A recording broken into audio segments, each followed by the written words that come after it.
Hey, happy Wednesday, dude and dudettes. It's Dominic D'Angelo of adfreeshows.com, scoops.com, and it is Rumor and Innuendo. It's a Wednesday, so guess what? AEW Dynamite go home for Double or Nothing, and I am here with Robert Karplis, WE Creative _ish. Robert, are you pumped for tonight? I'm so excited for tonight's episode of Dynamite. All of the amazing matches and segments announced, of which I have no idea because Dom just sent the rundown about a minute ago. And based on what you're wearing, I'm guessing you just came out of surgery.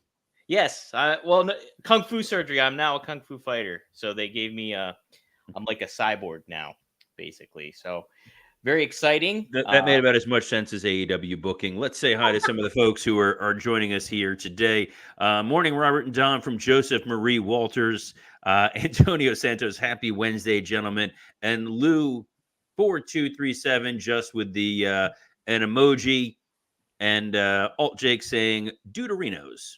So that's where we're at, Dom. I know we've got a lot of stuff going on. I know it is the go home show for Double or Nothing. I know there's a lot of AEW news, not the least of which is that you're going to get a chance to participate in another Tony Khan media call. Yeah, that's right. Tomorrow there's going to be a media briefing at 2 p.m. to 3 p.m. Per usual when they do these pay-per-views. So I'll hop on there. Guys, if you have a certain question you want me to ask or pitch to Tony Khan or whatever it may be, sound off on X. Use at Dominic D'Angelo. Go to WE Creative _ish.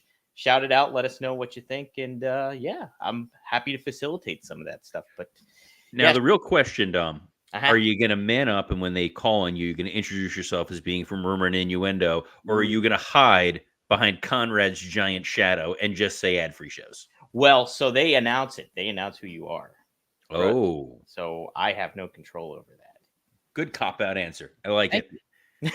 Well, now, if I were there, I would say Rumor and Innuendo. I'd be happy to. But I'm not there, Robert. So I'm not going to be at AEW Dynamite tonight either. And neither are you. But we have a preview. Nick Wayne will be taking on Swerve Strickland one-on-one as Swerve tries to prepare for Christian Cage. Bryan Danielson will be taking on Satnam Singh. How about that? Wait, what? Yes. Bryan Danielson will be taking on Satnam Singh one-on-one in a match. But what? Yep. Hold on. I just want to clarify something. So Bryan Danielson is part of Team AEW, yes, going into their pay-per-view on Sunday, where they're fighting for the soul of all elite wrestling. And the way to hype this is Bryan Danielson is facing Satnam Singh.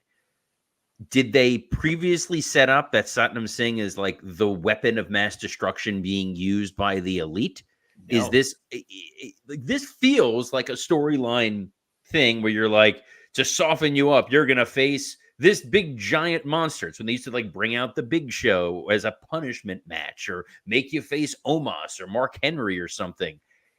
I'm guessing that's the motivation that they're using, but without telling that story and just putting it out there, that not only feels like a random match, that feels like it is going to be a very, very bad match. It seems like it almost feels like Danielson was like, "Oh, I want to wrestle Satnam Singh. Can we do that?" And then it just happens.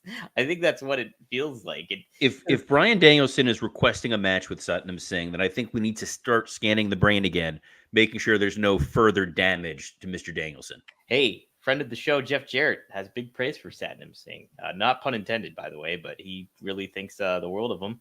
And thinks dude's got a great look. He's a star. He's massive, and he's able to appeal to the broader international market, being able to get inroads into India, former NBA player. We have not really seen anything with Satnam Singh wrestling in order to feel like there's any confidence in this kind of a match. And given the limited window that we do have Bryan Danielson for as a full-time member of the roster, I'd want to maximize his minutes. And at least if you're going to have him wrestle matches that are exciting. I don't think anybody was like, man, my dream match is Satnam Singh. Again, if the idea is this is a, quote, punishment match, that should have been how it was presented outright. Yeah. It should have been the Bucks saying, we have a mystery opponent for you to face, and then, boom, here comes this big, giant monster. We haven't seen that at all. It's AEW. You know, they book week to week as if they were an Alzheimer's patient. Right. So we also have Hook versus Brian Keith versus Katsuri Shibata. Did I say that right, Robert? Yes. Oh. So Hook and Shibata were both feuding over who was going to face Jericho for the FTW title, correct? Correct. Why is Brian Keith added in? I know he's like the bounty hunter, right? He's the bounty hunter, Brian Keith. Is the bounty that he's going after the FTW title? I guess so. And I guess he's going to be the one to take the pin. I'm like literally trying to figure out why you're doing. You set up, which I thought was good, Shibata and Hook each having a motivation and a reason for why they want to go after Jericho. Now you're adding a third guy and just kind of putting him in there. This is what happens when I don't get to look at the rundown in advance. You're getting just unfiltered responses. I'm glad. I should do this more often. Don't do this more often. My blood pressure cannot take trying to make heads or tails of some of the Tony Khan booking decisions that we are being subjected to at the moment. Yeah, so that's on the tap. Then we also have Tony Storm and Mariah May taking on a returning. Oh my God, I'm not going to mess this one up too. Why do I? Saraya? Yeah, I said it right. Saraya and Harley Cameron. Okay. Yeah. So she's back. Kind of unexpected, right? It feels like that would have been a bigger thing that Saraya is wrestling, but they've been using Harley Cameron with Mariah May and Tony Storm to help further, I guess, the Serena Deeb feud. And whatever's going to prevent Serena Deeb from cutting an in-ring promo, I'm going to be in full favor of. Yeah, she's not advertised whatsoever on here. Well, you have to do so. I'm sure she'll have a presence in some way, shape, or form in this match, in this environment, because you have to sell the one-on-one match, the Tony Storm Serena Deeb match at the pay-per-view. Friday is going to be a hell of a show, guys. We're going to be doing a preview of both, God bless you, the King and Queen of the Ring paper PLE and the Double or Nothing pay-per-view. Friday going to be a hell of a show. Tomorrow we'll be trying to make heads or tails of everything going on here. But that is, I'm all for a tag match furthering the storyline to what's going on with Tony Storm and Mariah May. How well are they aligned as a singular unit? Is Tony Storm focused too much on the Mariah May relationship versus retaining her title? We're trying to create some kind of an intrigue. I'm hopeful that Saraya is back to full strength and we get to see the best version of her. I know that the Outcasts stable that she created didn't really work very much. Partially, Ruby Soho, Ruby Riott out pregnant. Congratulations to her. She just got married. Yes, she got married to one of the guys from 2.0. Yeah, Angelo. Clearly, sure. Angelo Parker, dude's got great hair. The Saraya relationship with Tony Storm, hopefully they'll remind the audience of what their backstory was together, but who the heck knows, Dom? Right. You'd think that would be a bigger deal, Saraya coming back, and they would kind of hold off on that, maybe even until after her program with Serena Deeb. There's a question in the comment section. Ken asks, is Storm a babyface or a heel? Yes. That's probably the best answer you could give. Is that everything they've announced for Dynamite? Or is there more stuff that's? No. I almost said a bad word. I must use an inappropriate term on this show. I must have like hospital instead of medical facility. I'm genuinely intrigued by this match, Robert. This forthcoming match. Will Ospreay will be tagging with Orange Cassidy to face Trent Beretta and Roderick Strong. What a pairing, Ospreay and Cassidy. What do you think of that? Well, you're forwarding the Don Callis story. Mm-hmm. Ospreay, for reasons that make no sense anymore, is still part of the Don Callis family. Orange Cassidy being recruited by the Don Callis family. Fine. This, by the way, is like classic old school WWE. It's your go-home show before the pay-per-view. Let's just combine some storylines together into a tag match as a preview. Also, any opportunity for Ospreay to be on TV, especially for him to wrestle, I'm all in favor of it. Yeah, it should be a fun one, I think. Good setup for both guys. I don't even know if Cassidy's facing Beretta at Double or Well, Nothing. they were feuding. If you Yeah, remember, they gave this match away for free right. as essentially a no holds barred match because they just brawled all over the place. You got a definitive finish, and Hmm. then a post match attack where Orange Cassidy got a spike pile driver onto steel steps and then immediately popped back up Right. for maximum dramatic effect. That's how you do it. Trying, I am trying. I know people are like, why are people so mad about what's going on with AEW? These are the questions. These are the things. And if you tuned in yesterday, I was not very kind to Monday Night Raw. No. Some of their booking decisions. My Wi-Fi was not very kind to me, so I'm back in my normal spot here. Thanks for the gig speed that I get from Xfinity not truly working properly. So Xfinity, hell of a sponsor here on Rumor and Innuendo. But like the Will Ospreay, Roderick Strong face-off that they had backstage Hmm. was some of the most interesting storytelling I think they've done with Roderick Strong. This idea that he's goading Ospreay to use the Tiger Driver, knowing how bad of shape Roderick Strong's neck was in before. He's resisting the urge to be overly comedic, which I appreciate. And as much as I'm not a big Roderick Strong fan, I feel like Ospreay could get a hell of a match out of just about anybody. And that's, by the way, that's not Roderick Strong not being a great in-ring wrestler. I think his presentation has been severely lacking during his tenure in AEW. That he's not terribly interesting. Yeah, it just feels like he's there and he's playing a role. Like, Is that everything for Dynamite, or we will get an appearance from John Moxley, the IWGP champion. The only world champion that matters is going to be there? It. Huge. Yeah, And Moxley promoting that eliminator match at the pay-per-view.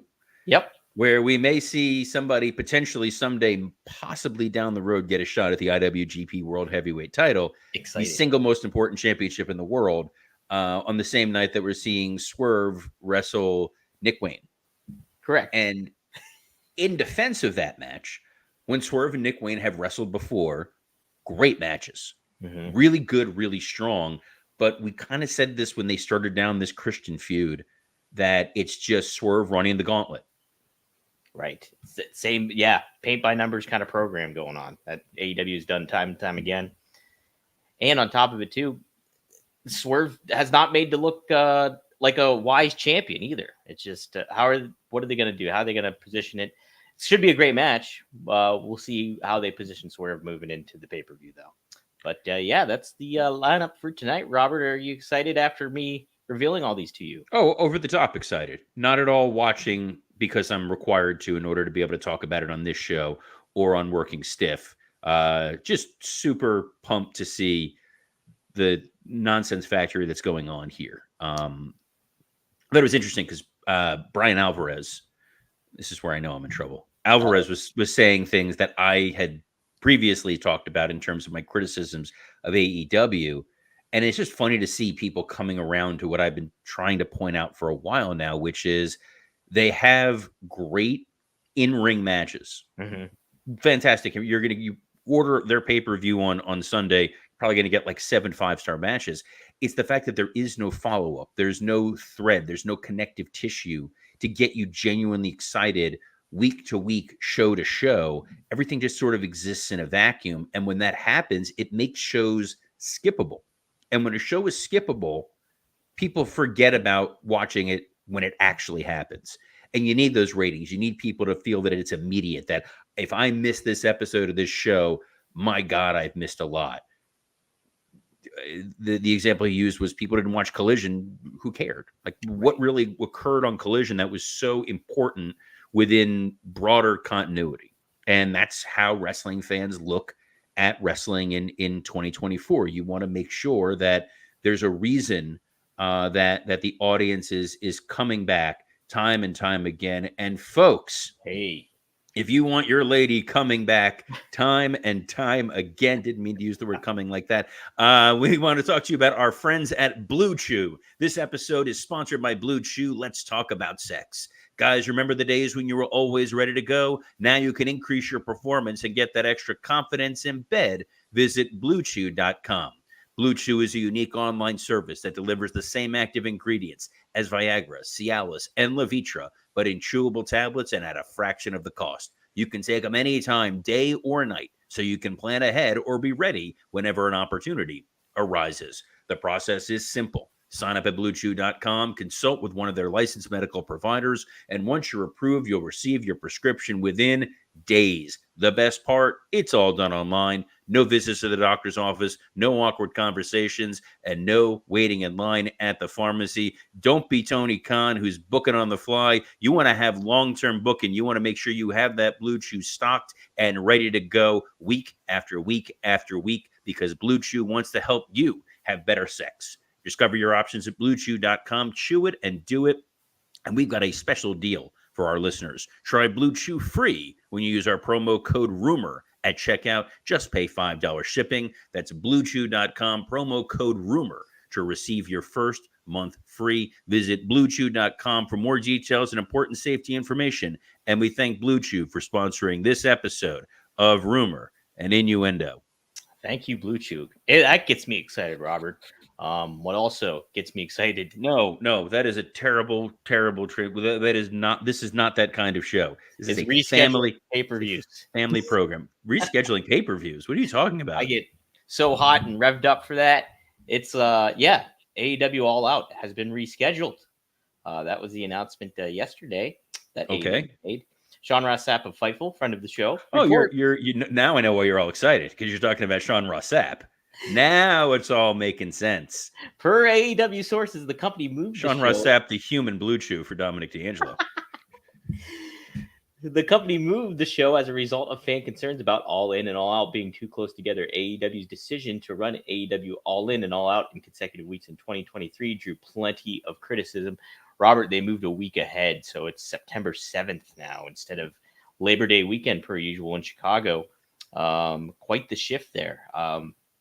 2 weeks still doesn't seem like a lot of time to bridge that gap, but So I'm sorry, because you were throwing out a bunch of dates and numbers. There's a bunch of people in the chat talking about Seinfeld quotes, and that's always going to draw my attention. Is the Chicago pay-per-view taking place before or after London? Now? After London, they'll have a 2 week gap in between instead of the 1 week gap like they had last year. 2 week gap gives Tony Khan 1 week to ignore the pay-per-view entirely, and then 1 week to book 17 matches. So that's perfect. I think the challenge that you're going to face is the London show is unquestionably their new WrestleMania. Mm-hmm. That is their big, what's your main event going to be? What's your big payoff going to be? My fear, my feeling, my concern is that, they're marginalizing this Chicago pay-per-view. They're marginalizing All Out, which the 1 week build was inexcusable to make people think that they're going to care. A 2 week build, again, why? Like, what are you control your calendar? Yeah. Kids, back in the day, back when we were younger, and Dom and I had more hair, or Dom had any hair. The way that pay-per-views were scheduled between WWF and WCW, they were alternating because you didn't want to have the same pay-per-view the same night because the cable providers could not offer 2 pay-per-views at once. Limited bandwidth, limited access. Also, they don't want to make you compete for your dollar. They want you to each spend that $39.99 to watch those pay-per-views. Now, with the WWE and the PLE schedule, they do announce those pretty well in advance, and those are primarily on Saturdays. Mm-hmm. Sometimes morning, afternoon, evening, they fluctuate, they move. AEW can map out their Sunday, map out their schedules, and lock it in pretty early on. You don't need to do them 2 weeks apart. Tony gets a little too precious and a little too concerned with the history and legacy of AEW. It's been 5 years. I don't think the audience is super programmed that it's this particular day. Hell, WrestleMania next year got moved to the weekend of April 20th in Vegas. I'll be there. Dom hopefully will be there as well. But if WWE is not being that precious about Mania, you can afford to move an extra week ahead or an extra 2 weeks ahead, because you're not going to build a compelling storyline unless you're utilizing All In to build to All Out, where if there's a new world champion that wins the title at All In, assuming that potentially is the case, they only really have a week of solidifying who they are before they're going to be facing another contender. It's a very truncated schedule. In some ways, it's going to make All In feel less important, and in a lot of ways, All Out is absolutely going to feel a lot less important, which it did this past year. It did, yeah. I mean, they gave you a lot of great matches, but can you remember off the top of your head a lot of those great moments? And to quote Ken again, who are these people? And why do they have exact change? Well, Robert, you think it's also a troubling aspect of it is All In is a big show. From all that stuff, it's such a big show. But All Out was kind of treated almost as their WrestleMania too. It was between that or Double or Nothing. So you have two big shows that you have to kind of worry about. I don't see why AEW didn't necessarily reschedule, put All In on a different part of the calendar where you could make that still feel like a big deal, and then in turn later on have All Out still feel like a big deal. Ours is not to question why. Ours is just to do or die. That's where we're at with this, guys. It's strange scheduling, and then by moving it, you're acknowledging, boy, this thing is too close to the other one. But then you're moving it 1 week after. Yeah, still not a lot of time at all to make. It's strange. I mean, it gives you an extra week to clear up in case anybody else gets into a backstage fight and is suspended or fired. Mm-hmm. But other than that, I don't know. And I'm curious how that Chicago crowd is gonna respond. Right. I am too. Robert, hey, John Moxley did not respond well to social media. He was asked about it on Hey EW with RJ City. He says, I don't like Twitter. It's hard to escape because everything that's in the news about any subject is about something somebody said or did on Twitter, so it's impossible to escape. I feel like Twitter is particularly like it brings the worst out of everyone, and it's the worst way for people to interact. It's terrible. I think everybody should drop it. I think my advice to the entire world would be get off that effing thing. Take it off your phone, throw it in the garbage. Now, transversely, Robert, we had Tony Khan. Conversely. Made up a word. I like it. Thank you. Much like escape. Escape, yes. Tony Khan had his own thoughts on social media on the Rocket Morning Show. On the Rocket Morning Show. In the 90s, certainly I do think a lot of help fuel the wrestling economy, but it was a very different time and things weren't all online. Everybody wasn't online all the time. It was a very different time for wrestling and a different time to be a sports fan. It changed for sports. Those rivalries and debates in sports are healthy. I think for wrestling too, it's a big part, for better or for worse, for wrestling fandom now. It's definitely a way people keep up on the shows and watch the shows. For me, I'm a big fan of that. I love promoting the shows online. I know our wrestlers are really engaged socially. It makes for healthy competition, I think. So a little bit of polarizing thoughts by two prominent names in AEW, Robert. Well, Moxley has never shied away from the fact that he hates social media. I remember when the Dean Ambrose Twitter account first came up, it just had a bio that said, they made me create this account. Enjoy. And he never tweeted anything. Yeah. Like that's who he is. Moxley is a genuinely weird guy. If you go back way back in the archives, when he was on the Art of Wrestling with Colt Cabana, and he talked about how he lived. He's very minimalist. He's like, I got a bed, I got a table, I got a lamp in my like that's it. I don't want to have stuff. He's like one step above being a one of these survival people living out in the wilderness somewhere. So it doesn't surprise me that Moxley doesn't want to be on Twitter. He's not someone who's going to engage with fans. He's not going to be someone who's going to engage in these sorts of conversations. He likes to keep the mystique. Tony is a little right and a little wrong.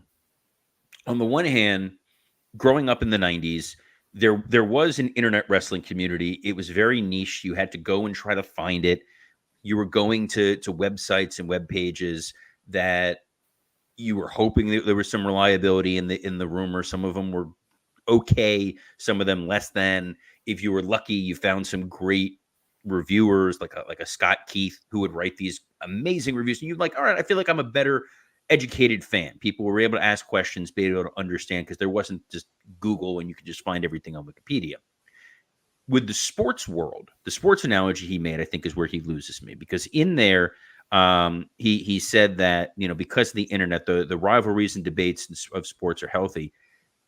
AM radio was a haven for sports talk for decades. Yeah. That's literally all it was. It was people calling in to argue about sports, talk about sports, hear about sports. And then on ESPN, first it was Sports Center, then obviously all the different talking head shows. That did not exist for wrestling. So you found any way possible to be able to communicate with other wrestling fans, AOL instant messenger chat groups and email newsletters and chat forums, calling into hotlines where people would pay, $1.99 a minute to get that sort of information.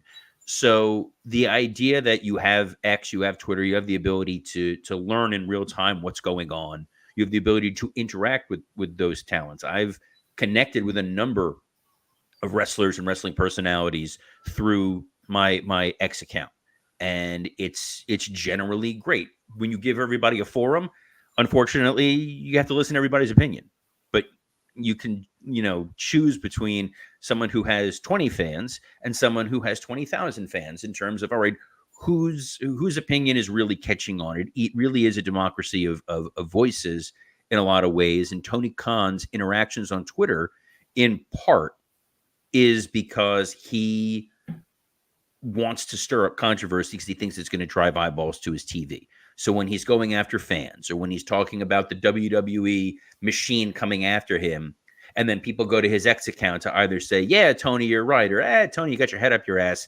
Hopefully while they're on his page, they're going to see, oh man, if I tune into Dynamite tonight, it's Bryan Danielson versus Satnam Singh. Sorry, wife and kids. Family night's been canceled. We're watching Satnam Singh versus Bryan Danielson. Look, Tony doesn't need to do all that controversy and things like that. I really don't think any of that does any benefit for him. If he were to just simply maybe give his opinion on some things, that more lighthearted things, and then retweet and promote the shows that he has going on, or the matches that are going to be happening, or certain things like that, that would be totally fine, because he's still got a great following, and he's getting the word out. He doesn't need to do any of this extracurricular crap where he's calling Triple H and Shawn Michaels a-holes or whatever like that. It's just it doesn't look good in the grand scheme of it all, I think. Hunter has become sort of the weird model for how to use all of this. His Twitter account is very corporate. Yep. It is very every tweet is measured and sanitized.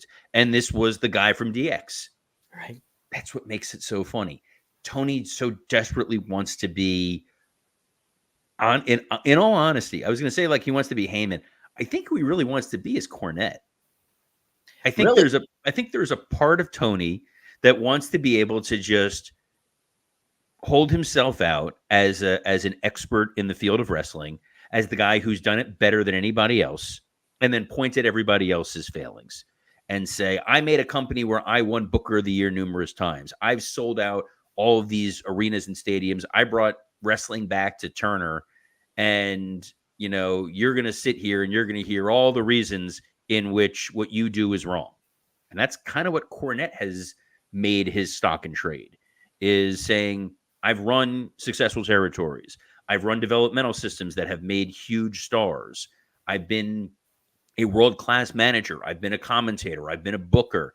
And now I get to sit back and talk about all the ways in which you guys are playing with your action figures wrong. I think that would give Tony, oddly, probably more satisfaction, because what I said all along with this was, when he was riding high and he was happy, there's going to be the downward trajectory. And I don't think he's going to enjoy that part as much. And at the end of the day, he's a guy who wants to be loved and embraced by the wrestling community, as he should, as almost anybody theoretically should, except for a guy like Vince McMahon, who didn't care what the wrestling community thought. He's like, I've got my gut. I know what the audience wants, even if they say they don't. I have the numbers that back it up. I have the sales receipts, I have the box office receipts, I have the ratings. So you niche community that's been created because the internet has bred this for everyone to be able to connect with each other. I don't care. And you're going to get Great Khali as the champion. And let's be honest, you guys are still going to sit and watch. I think Tony takes a lot of this to heart, takes it very personal, both good and bad.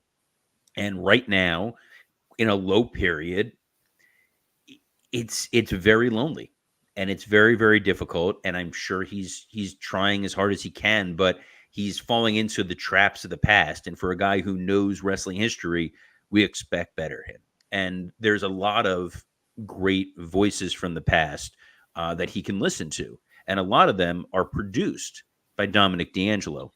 Dom, who are some of the wrestling luminaries that Tony should be keeping an ear out for? Let's say, yes, he's already tapped into RVD, and you can go to rvdtv.com and check out the latest episode of that. One of a Kind with Rob Van Dam. It's our 1 year anniversary. Be sure to check that out. But last night, we went live, me and Bill Alfonso, right down the middle with Bill Fonzie Alfonso.